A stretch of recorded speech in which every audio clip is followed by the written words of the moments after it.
Welcome back to a Book a Day podcast. As you know, this week I'm taking you on a journey through India and I'm sharing some wonderful writings, some wonderful travel writings, to be honest, on India, which were written in the last few decades, from 1950s to 60s onwards till the early part of 21st century. And for today's episode, the book that I've got with me today is Mark Tully's No Full Stops in India. And in that particular book, I'm going to take you into the much celebrated Kumbh Mela. But before that, let me talk about the book itself. Those of you who don't know, Mark Tully was the BBC's bureau in chief in New Delhi for almost 3 decades, from 1960s till mid 1990s. And during that time, he traveled a lot around India and wrote a number of books. And when you read his books on India, you read his observations, one thing that stands out is he has very good understanding of politics, culture, and everyday life of India, even the history for that matter. And that position places him as very few people, rather one of those very few people who can talk about India at length and in that depth. This particular book, No Full Stops in India, it was published in 1991, and the essay, that is the essay on Kumbh Mela, that was also written in the same year. The book is a collection of essays, and although there is no clear continuous narrative, but all these pieces, all these essays are connected by this single kind of intellectual thread, which is about India's resistance to finality, that India just refuses to die down.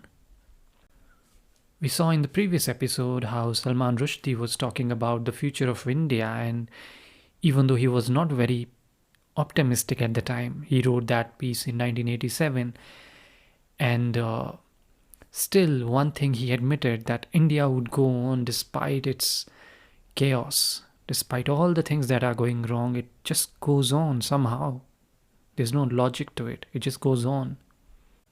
And that's the theme here in most of these essays. These essays move across Uttar Pradesh, Bengal, Bihar, Punjab, Delhi, many parts of India, but mostly in the northern and eastern part of India. Doesn't go to south that much. But through his journeys and through his observations, Mark Tully allows us to see what we don't find in official textbooks, what we don't find in a lot of other books. For example, the private doubts of bureaucrats, the improvisations of villagers, the absurdity of all the politics, especially the vote bank politics, the contradictions of the state machinery. All that chaos you find in the book. If you're looking for some kind of romanticized or exoticized version of India, then surely this book is not going to be for you. It is very much grounded, not sentimental at all, and unapologetically observational. That's Tully's style. He makes very good observations and he makes them rationally without attaching any emotions to it. And one of my favorite chapters in the book is his account of the Kumbh Mela, which is exactly what I'm going to narrate here today.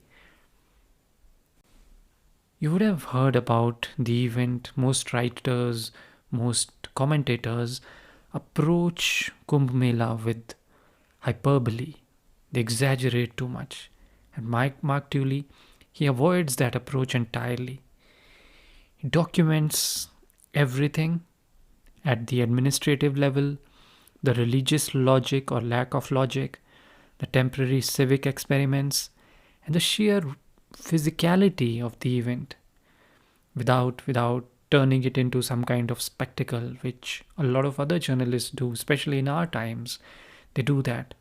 But his reporting is very exact, very specific, and he gives an objective account of the event, which might not be suited for every reader. But I think it's very important that we have those kind of journalists who give you such a report. Now, without any delay, let me narrate this chapter on the Kumbh Mela. Here we go. The Kumbh Mela is billed as the biggest religious festival in the world, but no one knows exactly how big it is. Perhaps the gods keep records of the devotees who wash away their sins in the rivers Ganges and Jamuna at Allahabad during the festival. As far as mortals are concerned, satellite photographs, computers, and other paraphernalia of modern technology might give a reasonably accurate estimate, but they have not so far been used for this purpose.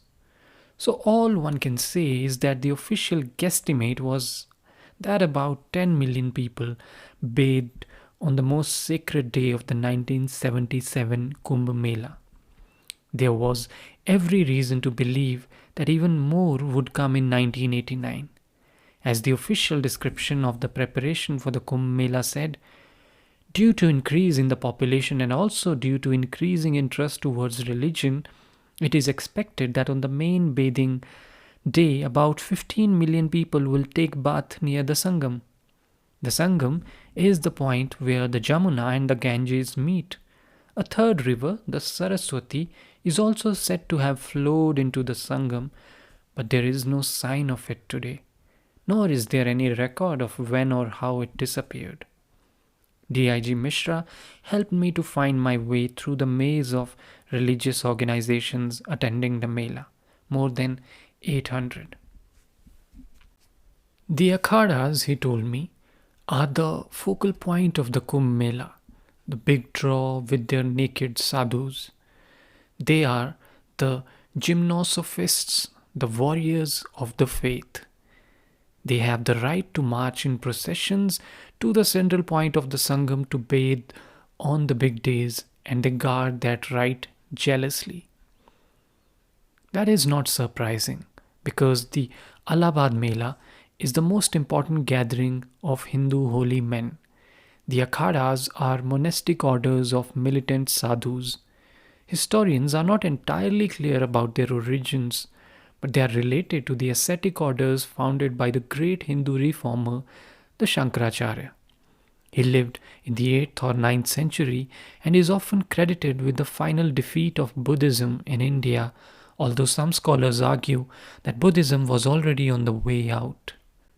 The Shankaracharya learnt from his enemies and introduced the Buddhist tradition of monasticism to strengthen the sinews of Hinduism. The Akhadas are said to have defended Hindu ascetics against attacks from militant Muslim faqirs or holy men. Some of them also hired out their services as mercenaries. As with all good soldiers, there was considerable rivalry between the different regiments, which often led to fights. The British administration put strict restrictions on the movement of the Akhadas, naked sadhus or Nagas, but even Victorian prudery could not prevent them marching at Kumbh Melas. The administrator of the 1906 Kumbh Mela had had to order a cavalry charge to break up a battle between the Nagas. D.I.G. Mishra was to have his own difficulties with these quick-tempered ascetics.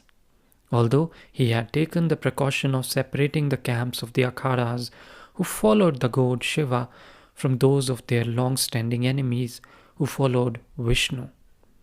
The Akhadas were now changing, as Mishra explained to me.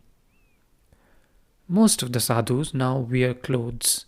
They are also out to recruit a better class of person.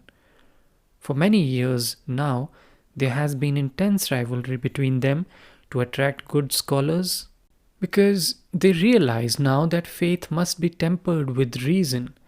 They are also anxious to get older people with influence. Everyone has to deal with government, even sadhus, and for that you need influence. I asked, but do many influential people take sannyasa? Surely they don't want to give up their modern lifestyle. Oh, yes, he said. Plenty do.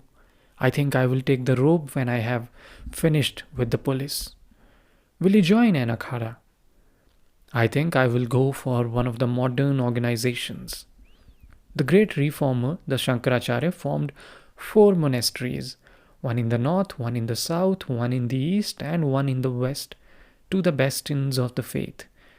Each is still headed by a Shankaracharya, and three of them had come with their followers to the Mela.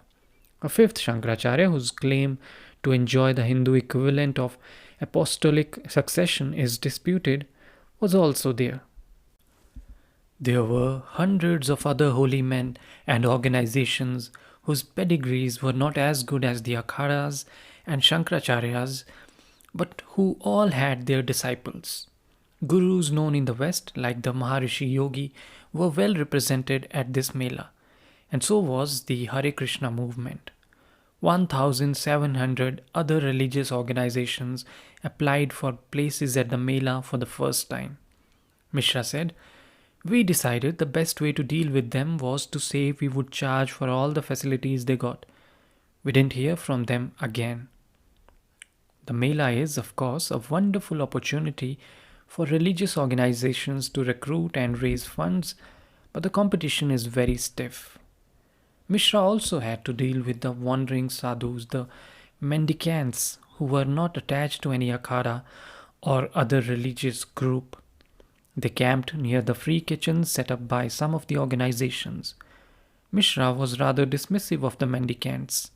They normally become viraktas or wandering sadhus, he said, because they have lost their families or are frustrated with life. But there are some genuinely spiritual people among them. According to Mishra, most of the pilgrims came for only one of the big days, but he estimated there were also some 100,000 Kalpavasis, pilgrims, who came for a longer stay and who took a vow to bathe 3 times a day in the Ganges, to eat just one meal a day and that uncooked or cooked by their own hands, and to spend their time meditating and reflecting on the state of their soul. Mishra told me that he was about to umpire a dispute between the three akhadas which followed the god Vishnu.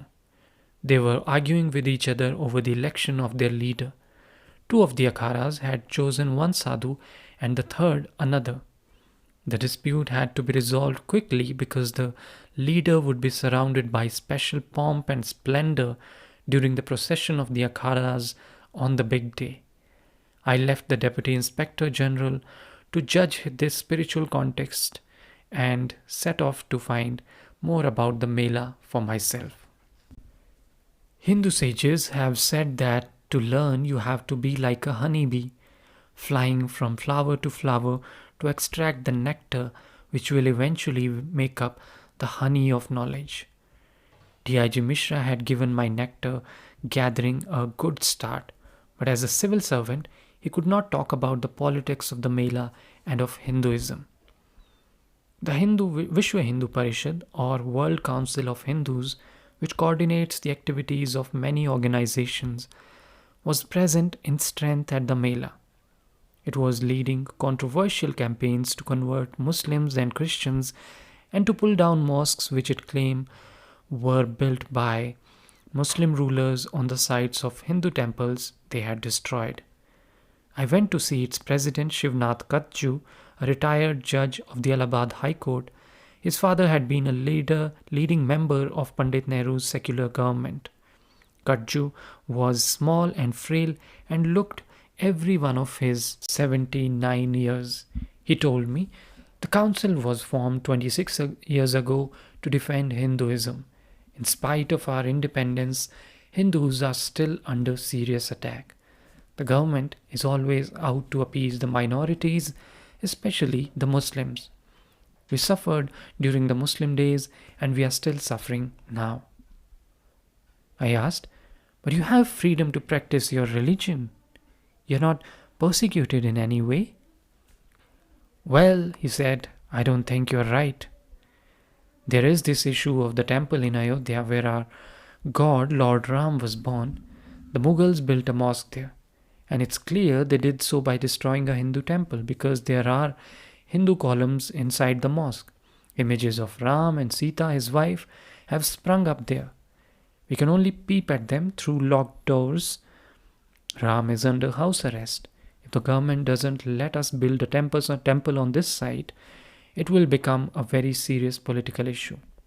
I said the government has suggested compromises which could diffuse the issue. Wouldn't it be better to accept one of them rather than risk communal riots? That, replied the retired judge firmly, is the problem.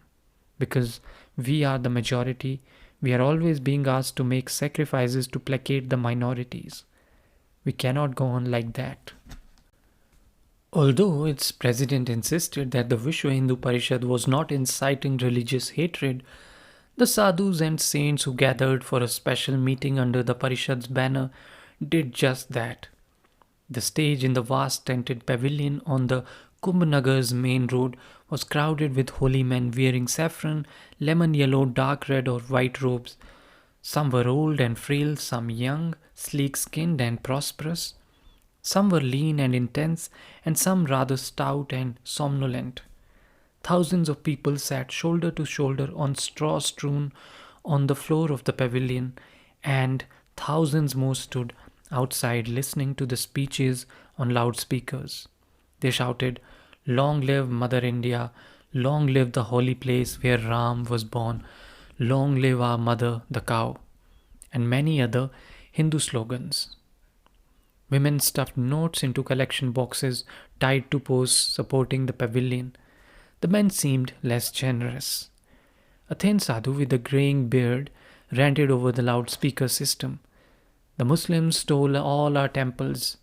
They stole our land. There is Englistan for the English, Pakistan for the Muslims. There should be Hindustan for the Hindus. Now is the time to fight back. We should undo partition and make our beloved Bharat Mata, Mother India, once again. We will make every sacrifice to achieve our sacred end, to defend Hinduism and to restore Bharat Mata. Raise your hands if you are ready to sacrifice your lives for Lord Ram. Thousands of hands were raised and thousands of voices shouted, Bhagwan Ram ki jai, victory to our Lord Ram. A portly white-bearded sadhu bellowed hoarsely. This holy place where we have gathered was known to Hindus as Prayag. It was the Muslims who called it Allahabad. It is our misfortune that after independence, our governments, out of their greed for Muslim votes, have refused to restore the name Prayag. We must stand and fight for Hindustan. Suddenly, the crowd became restless. A murmur went round the pavilion. The Baba is coming. The sadhus on the platform tried to recapture the crowd's attention by shouting slogans. Marshals ordered people to sit down, but no one heeded them. All eyes were on a wooden platform built just above the right side of the stage. A young man wearing just a white loincloth and a sacred thread, his hair matted and his forehead marked with the tilak of Vishnu, came through the curtains, dusted the platform and spread a white sheet. The sadhus on the stage gave up.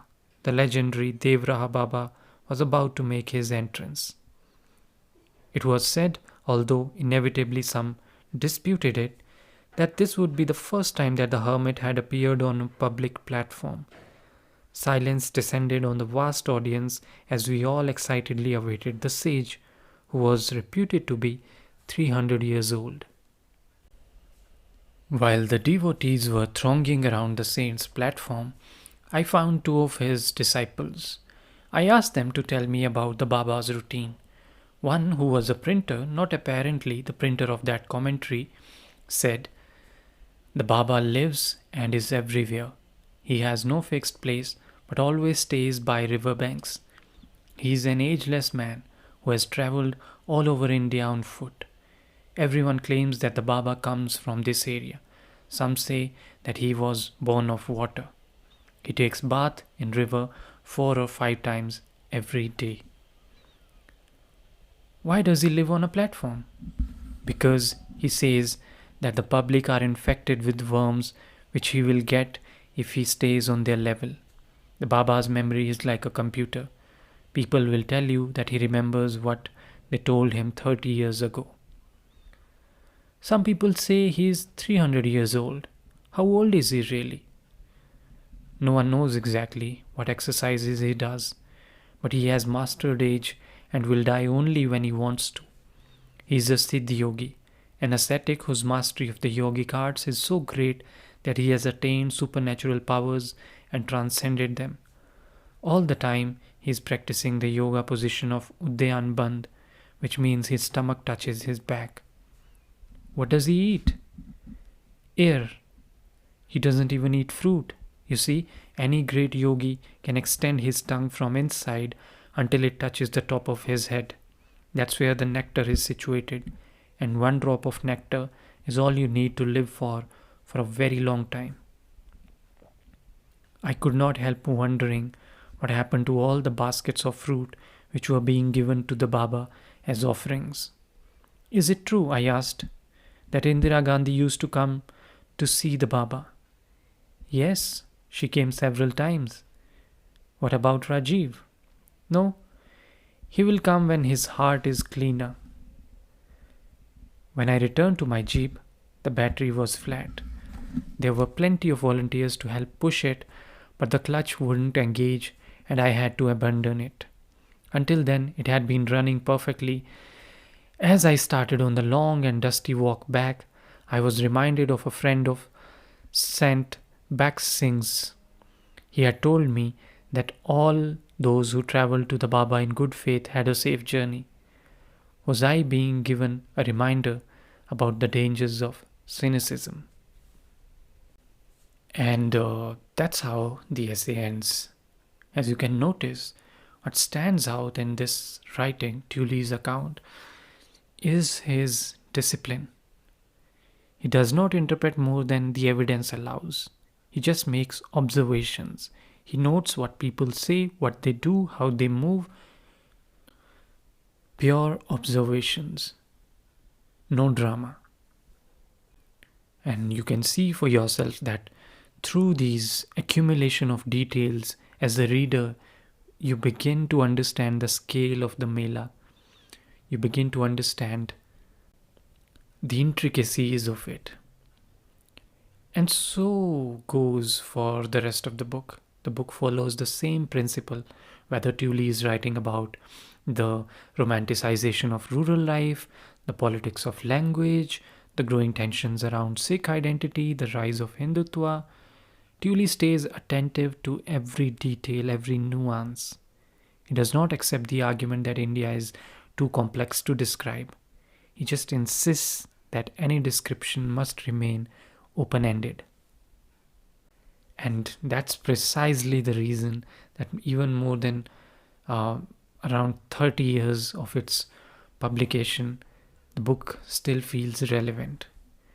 It's not because that India has remained the same, but because the underlying patterns that Tully observed, they continue to shape the country in quite a similar way. And that's something that you will find as you read the rest of the book. And I hope you will get time to read the book. With that, I'll take your leave and I'll catch you the next time with another book and more writings on India. Travel writings rather on India. Thank you very much for tuning in. I'll catch you the next time. Thank you.